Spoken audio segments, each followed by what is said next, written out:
요한계시록 3장 20절 한 절이니까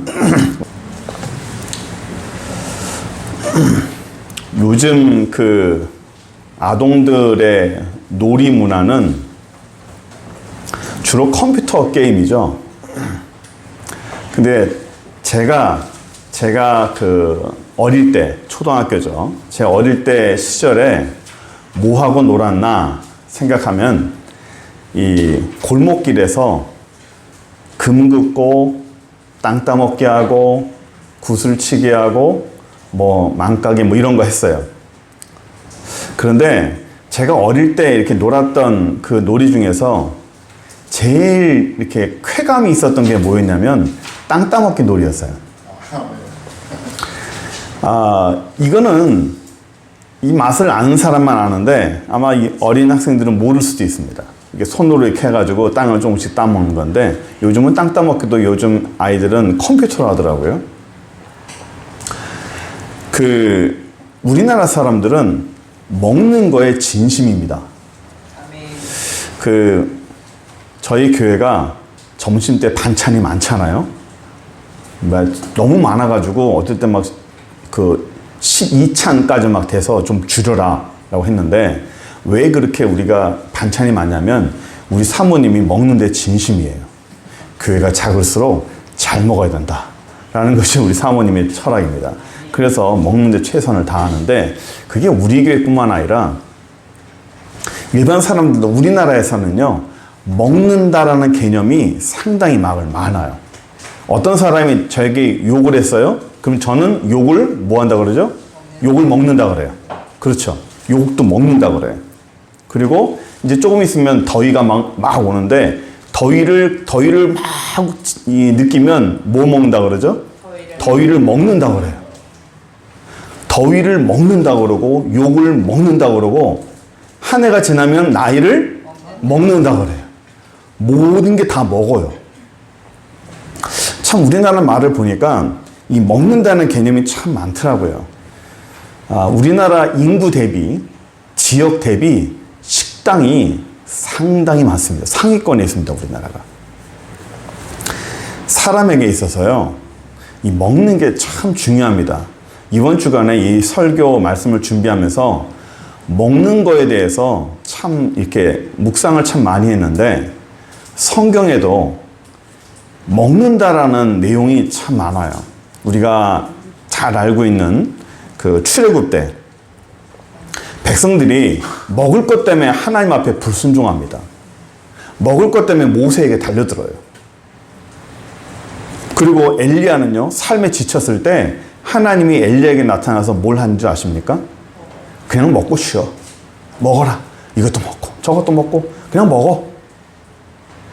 신약에 넘어와서는요, 결정적인 사건은 예수님의 오병이의 사건이에요. 이 오병이의 사건은요, 당시에 배고프고 지친 백성에게 상당한 충격으로 왔죠. 그리고 오늘 우리가 본 말씀에 아주 연관된 마지막 만찬에서 예수님께서는 떡과 포도주를 제자들에게 먹여주셨어요. 그러면서 이것은 내 몸이요 내 피라 먹어라 그랬어요. 그 전에 제가 한번 이 먹는 것에 대해서 한번 설교를 한 적이 있었는데 그 성찬식 때도 말씀드렸지만 성찬식 때 우리가 예수님의 살과 피를 나누는 것은 먹는 것은 그 떡과 잔을 나누면서 예수님께서 얼마나 고통을 당하셨을까 그 고통에 대한 어떤 체험을 우리가 하기 위함이 아닙니다. 떡과 잔을 먹으면서 이것은 내 몸이요 내 피니 너희들이 먹을 때 그것이 내 안에 들어와서 예수님과 하나가 된다는 의미예요. 연합이 된다는 의미입니다. 그러니까 성찬식의 가장 중요한 의미는 그 고통을 우리가 새기라는 내용이 아니고 그 성찬을 하면서 예수님과 내가 하나가 되라는 거예요. 세상에서 지치고 죄악에서 떨어져서 주님과 몸과 분리되고 정말 떨어진 것 같으면 예수님의 몸과 예수님의 피를 다시 마시면서 그분의 영적 체험과 영적인 하나가 되라 라고 말씀하시는 것이 성찬식의 굉장히 큰 의미예요. 오늘 본문의 맨 마지막 문장에 뭐가 되어 있냐면요, 그와 더불어 먹고 그는 나와 더불어 먹으리라. 이 20절에서 두 번 등장하는 게 먹는다라는 이 내용이에요.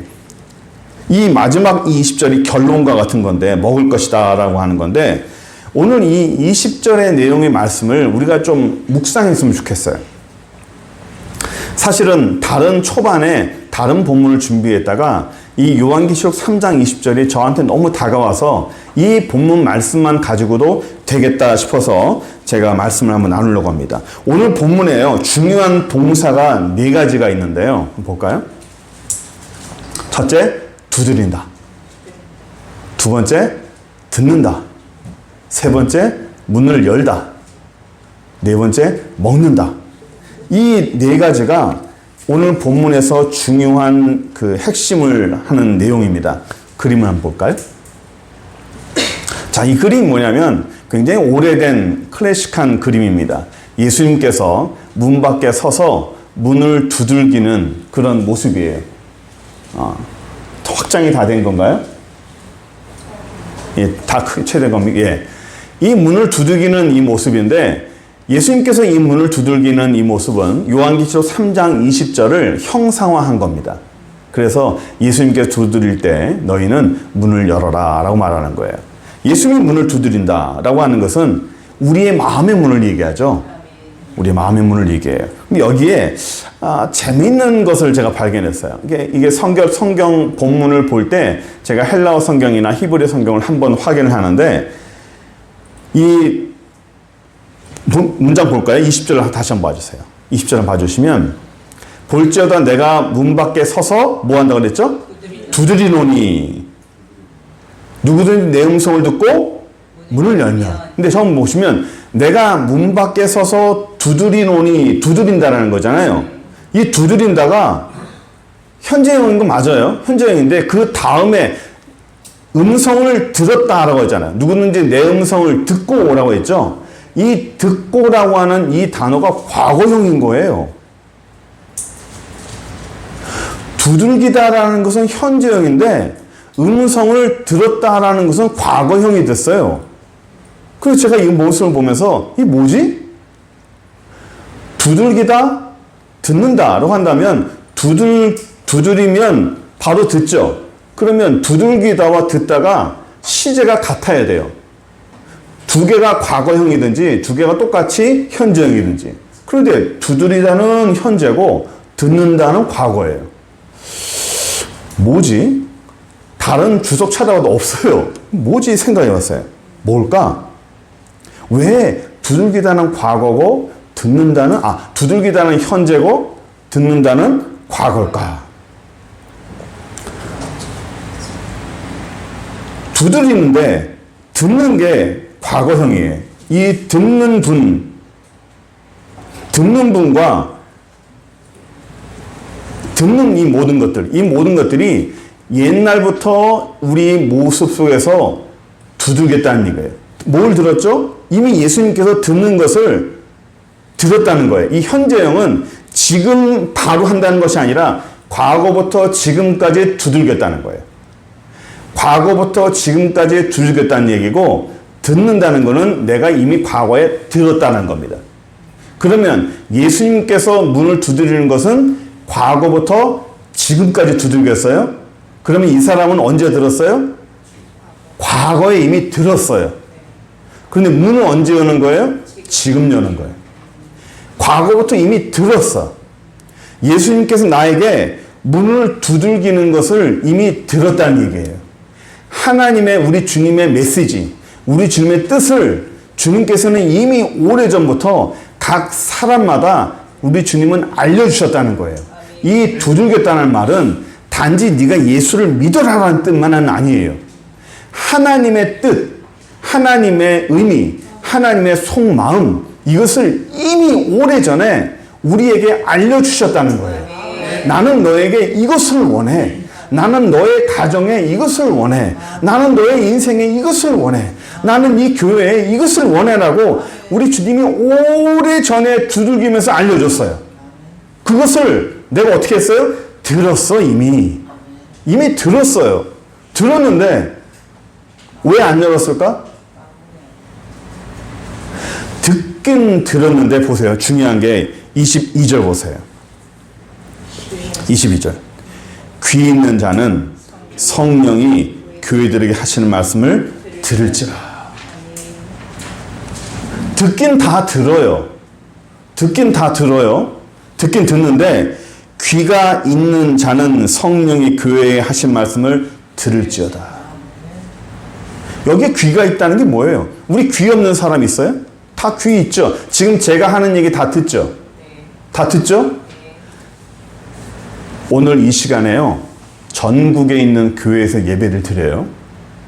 전국의 모든 교회가 이 시간에는 예배를 드리고 이 시간은 모든 교회가 설교 시간이에요. 모든 성도님들이 설교를 듣습니다. 그런데 모든 사람이 다 듣는 것은 아니에요. 눈은 설교자에게 맞추고 있고 귀가 듣고 있어도 모두가 듣는 것은 아닙니다. 무슨 뜻인지 아시겠습니까? 듣고 있어도 보고 있어도 딴 생각한다는 거예요. 다 듣지는 않는다는 겁니다. 제가 과거에 우리 주님께서 우리에게 하신 말씀이 있었다고 그랬죠?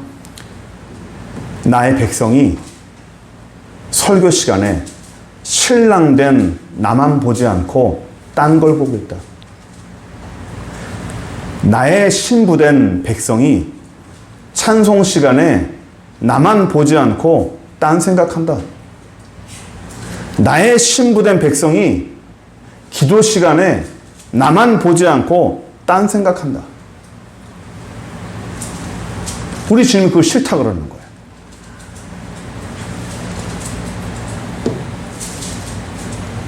귀가 있어도 안 듣는 거예요. 못 듣는 거예요. 이미 오래전부터 마음에 두들기기 위해서 말씀하셨어요. 그런데 귀가 없어 못 들어요. 들을 귀가 없어요. 귀가 있는데 없어요. 눈이 있는데도 보지 못해요. 마가복음 8장 18절 같이 읽어볼까요? 시작. 너희가 눈이 있어도 보지 못하며 귀가 있어도 듣지 못하느냐 또 기억하지 못하느냐. 영적인 눈과 귀가 가려진 거예요. 말씀을 해도 못 들어요. 말씀을 해도 못 들어요. 영적으로 어두우면 말해줘도 못 알아들어요. 옆에서 말씀해도 못 봅니다. 주님이 보여주셔도 못 봐요. 보긴 봐요. 듣긴 들어요. 그런데 못 들어요. 못 봐요. 영적으로 예민하지 못하고 둔한 거예요. 저도 그럴 때가 있었어요. 주님이 말씀해 주시는데 못 들어요. 못 봐요. 어두울 때가 있는 거예요. 그러니까 주님이 하도 답답하면 다른 사람 시켜서 저한테 보내요. 답답할 때는 다른 사람 시켜서 저한테 보내요. 이렇게 말씀을 전해주세요. 못 들으니까. 못 보고 있으니까.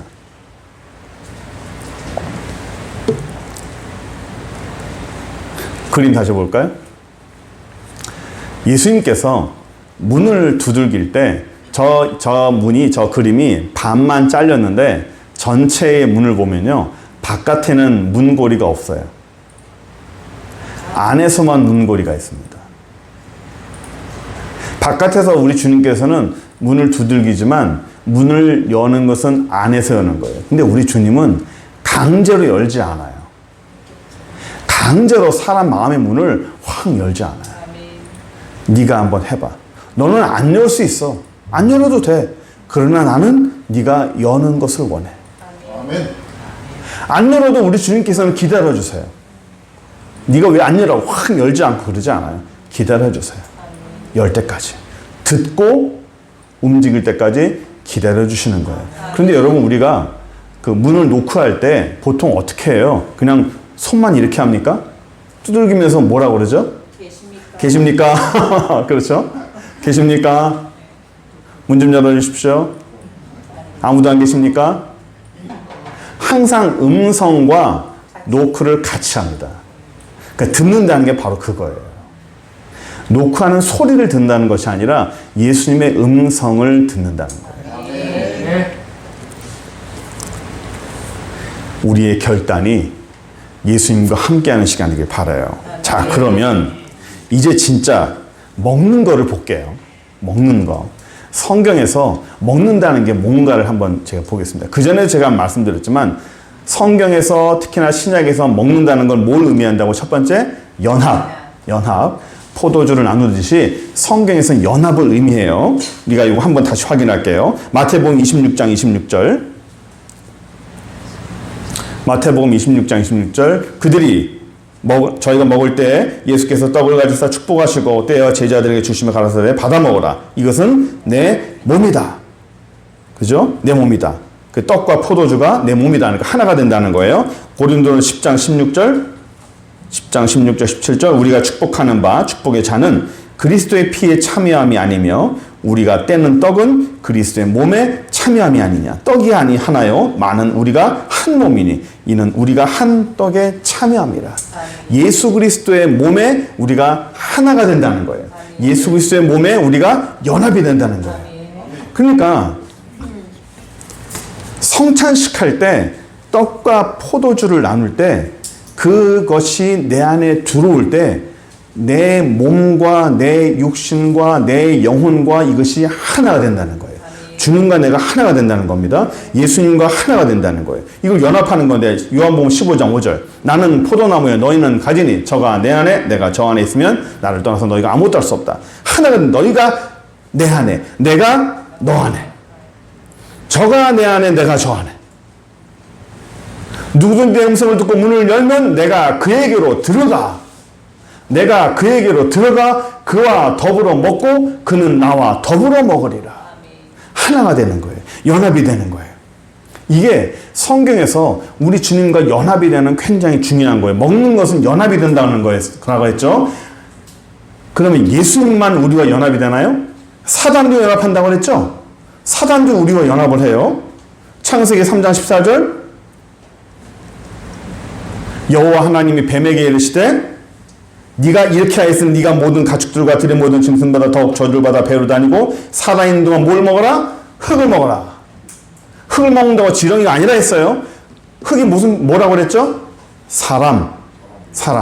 아담이 흙이라는 뜻이라 그랬잖아요. 사람을 먹는 거예요. 그러니까 뱀이 마귀죠. 옛 뱀. 이 마귀가 뭘 먹어요? 사람을 먹어요. 그러니까 먹는다는 건 뭘 말한다고 그랬죠? 연합. 그렇죠? 먹는 것은 연합. 그러면 사단이 사람을 먹으면 어떻게 돼요? 연합이 되는 겁니다. 사단과 연합이 되는 거예요. 베드로전서 5장 8절 근신하라 깨어라 너희 대장 마귀가 우는 사자같이 두루 다니면 뭘 먹어요? 삼킬자를 찾아다닌다. 삼킬자를 사단이 먹어요. 사단이 사람을 먹으면 그가 내 안에 내가 그 안에 하나가 되는 거예요. 연합이 되는 거예요. 우리 주님과 연합이 되든 사단과 연합이 되든 사람의 영은 연합이 되게 돼 있어요. 사단도 사람을 먹으면 내가 그 안에 있고 그가 내 안에 있는 거예요. 자, 그러면 예수님과 더불어서 먹는다라는 것은 연합이라는 것을 우리는 배웠습니다. 첫 번째. 두 번째. 제가 이 말씀을 계속 묵상하면서 먹는다는 게 뭘 말하냐면요. 두 번째는 희생을 말해요. 희생. 성경에서 먹는다는 것은 희생입니다. 첫 번째 뭐요? 연합. 두 번째 뭡니까? 희생. 일단 자, 저를 보세요. 음식을 먹는다는 게 왜 희생이냐면 우리가 먹을 수 있는 음식을 한번 잘 생각해 보세요. 밥, 반찬, 고기. 어제 여러분들이 먹었던 음식들이랑 메뉴를 한번 쫙 생각해 보세요. 그 메뉴 중에서 살아있지 않은 것은 없어요. 무슨 뜻이냐면 전부 다 살아있는 세포들이라는 거예요. 그것이 단백질이든 탄수화물이든 그 어떤 것이든 살아있는 거예요. 하나님이 생명을 주신 것을 사람이 먹는다고요. 살아있지 않은 것을 사람이 먹을 수는 없어요. 돌을 먹습니까? 돌을 먹지 못해요. 흙을 먹어요? 흙을 먹지 못해요. 살아있는 세포, 풀, 독이 없는 그 외의 것들은 다 먹는 거예요. 그러니까 사람은요, 사람의 생명을 유지하고 우리가 생명을 지키기 위해서 다른 생명을 먹는 거예요. 이해되십니까? 쌀도 살아있는 세포의 생명이에요. 풀들도 생명입니다. 물론 그것을 끓이거나 삶거나 하기도 하지만 그 모든 살아있는 것을 잡는 거예요.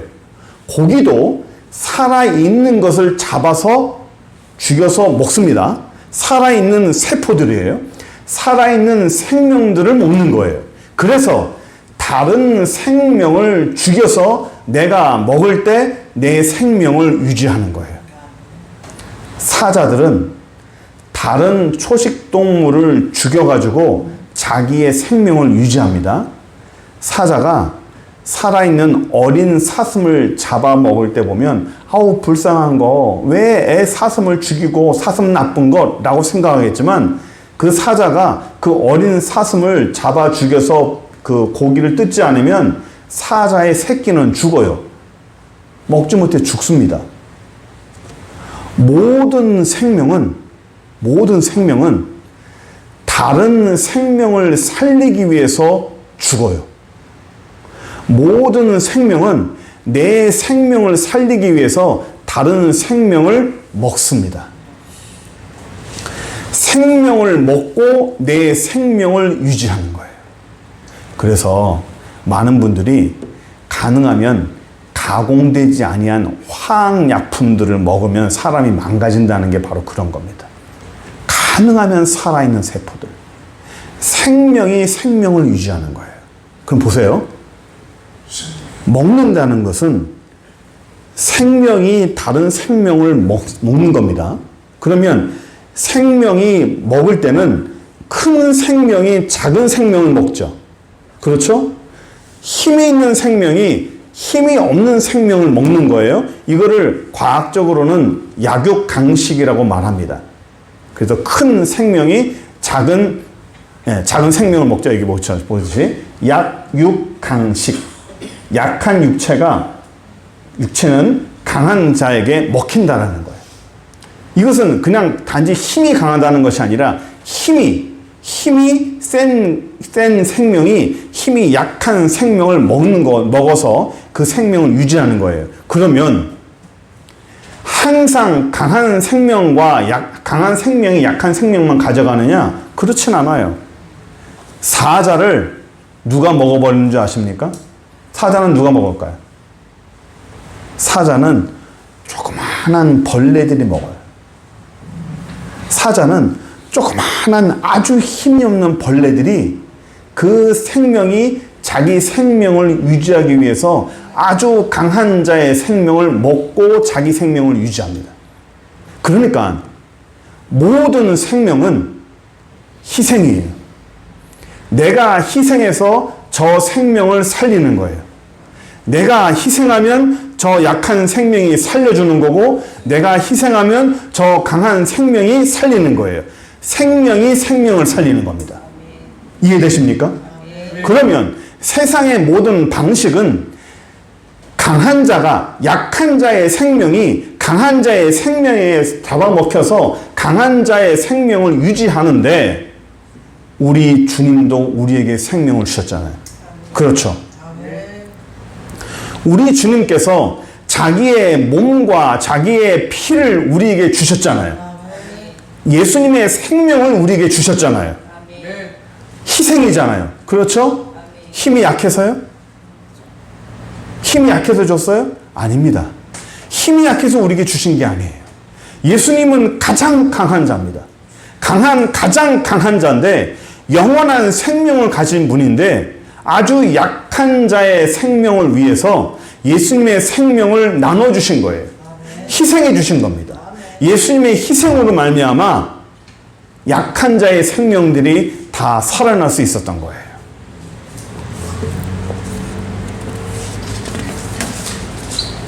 그래서 약육강식이 강육약식이 되는 겁니다. 오늘 제가 제목에 떴듯이 레위기 17장 11절 볼까요? 아주 중요한 성경의 구절이 있어요. 육체의 생명은 피에 있습니다. 내가 이 피를 너희에게 주어 단에 뿌려 너희의 생명을 위하여 속하게 하였나니 생명이 피에 있으므로 피가 죄를 속하느니라. 맨 마지막 문장 한번 더 읽어볼게요. 생명이 시작. 생명이 피에 있으므로 피가 죄를 속하느니라. 한 번 더 읽을게요. 시작. 생명이 피에 있으므로 피가 죄를 속하느니라. 법이에요. 법. 구약에서 아주 중요한 법과 같은 구절입니다. 생명이 피에 있고 그 피가 죄를 속한다. 그래서 예수님의 생명이 그 피를 흘리게 된 거예요. 그 피를 흘리면서 그 죄를, 우리의 죄들을 다 속하는 겁니다. 예수님의 생명을 우리에게 주신 거예요. 그 강한 생명을, 그 영원한 생명을 우리에게 주시면서 우리가 그 생명을 갖게 되는 겁니다. 세상은 약육강식, 그러나 우리 주님의 나라는 강육약식입니다. 세상은 약육강식이지만 하나님의 나라는 강육약식이에요. 그러니까 예수님께서 내 생명과 몸과 피를 약한 자에게 나누어 헌신하고 희생하듯이 우리도 우리의 생명도, 우리의 영혼도, 우리의 힘도, 우리의 능력도 약한 자들에게 희생하기 원하시는 거예요. 우리는 지지난주에 뭘 배웠냐면 우리의 헌신과 우리 희생으로 인해서 다른 약한 자의 가치가 높아진다고 그랬죠? 아, 우리 지난주가 아니구나. 우리 그때 수영로교회에서 설교한 내용이구나. 나의 헌신과 희생으로 약한 자의 가치가 높아진다고 그랬잖아요. 나의 헌신과 희생으로 어느 자리의 가치가 높아진다고 그랬죠? 예수님의 희생과 헌신으로 예수님이 주시는 그 희생의 생명으로 우리들의 가치가 높아진 것이고 우리의 생명이 높아진 거예요. 우리의 생명의 가치가 높아진 겁니다. 약육강식이 아니라 하나님 나라는 강육약식입니다. 그래서 우리 주님께서 우리들에게 원하시는 것도 너희의 강함이 약한 자를 살릴 수 있다는 거예요. 나의 강함이 약한 자를 살릴 수 있는 것이고 나의 강함이 연약한 자를 세울 수 있는 겁니다. 그래서 내가 조금이라도 강하다고 생각하면 약한 자를 세워야 되고 내가 조금이라도 강하다고 생각하면 연약한 자를 붙들어 주는 것이 하나님 나라의 일인 거예요. 그래서 교회에서는 강한 자들만 모이는 것이 아니라 교회에서는 강한 자가 약한 자를 섬기는 것이 법이고 교회에서는 강한 자가 약한 자의 가치를 높여주는 것이 하나님 나라의 법인 것입니다. 그것이 사랑이에요. 그것이 예수님의 힘이고 믿음인 줄 믿습니다. 그래서 예수님께서는 예수님 자신을 통째로 우리에게 주셨어요. 고로 먹는다는 것은 첫 번째 연합이요. 두 번째 희생입니다. 내가 연합하고 희생하면 내가 희생한 그 사람의 가치가 높아지는 것이고 그 사람의 생명이 높아지는 것이고 그의 약함이 강해질 수 있는 거예요. 세상은 약육강식이요. 하나님 나라는 뭐라고요? 강육약식입니다.